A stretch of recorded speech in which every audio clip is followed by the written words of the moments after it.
Choose the good. My strongest memory is not memory, it's something I imagined, then came to remember as if it had happened. The memory was formed when I was 5, just before I turned 6. From a story my father told in such detail that I and my brothers and sister had each conjured our own cinematic version with gunfire and shouts. Mine had crickets. That's the sound I hear as my family huddles in the kitchen, lights off, hiding from the feds who've surrounded the house. A woman reaches for a glass of water and her silhouette is lighted by the moon. A shot echoes like the lash of a whip and she falls. In my memory, it's always mother who falls and she has a baby in her arm. The baby doesn't make sense. I'm the youngest of my mother's 7 children, but like I said, none of this happened. A year after my father told us the story, we gathered one evening to hear him read aloud from Isaiah, a prophecy about Emmanuel. He sat on our mustard-colored sofa, a large Bible open in his lap. Mother was next to him. The rest of us were strewn across the shaggy brown carpet. Butter and honey shall he eat. Dad droned, low and monotone, weary from a long day hauling scrap. Then he made known to refuse the evil and choose the good.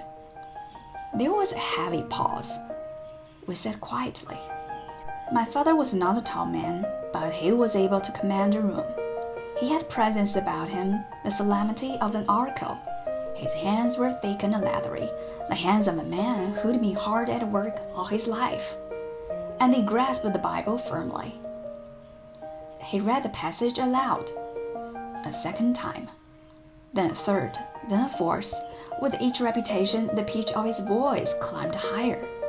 His eyes, which moments before had been swollen with fatigue, were now wide and alert. There was a divine doctrine here, he said. He would inquire of the Lord. The next morning, Dad purged our fridge of milk, yogurt, and cheese, and that evening when he came home, his truck was loaded with 50 gallons of honey.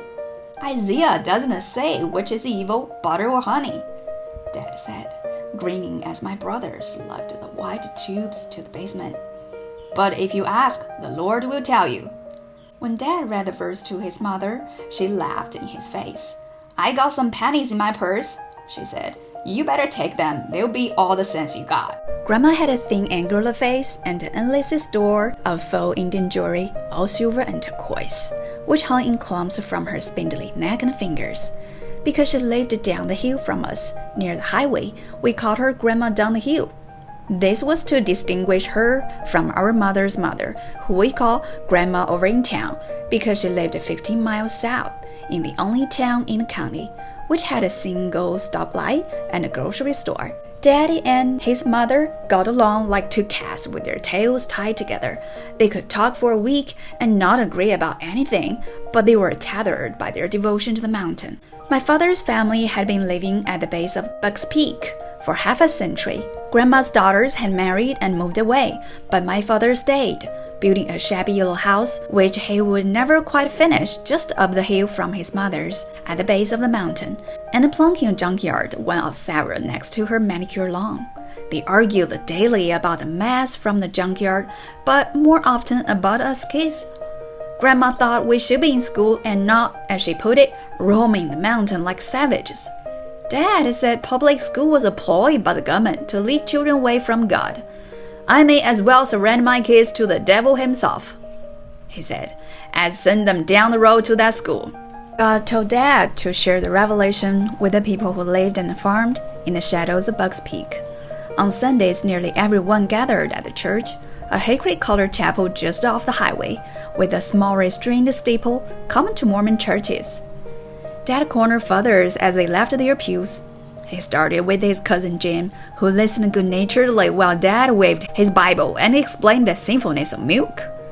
Jim grinned, then clapped Dad on the shoulder and said no righteous God would deprive a man of homemade strawberry ice cream on a hot summer afternoon. Jim's wife tugged on his arm. As they slid past us, I caught a whiff of manure. Then I remembered the big dairy farm a mile north of Buck's Peak. That was Jim's.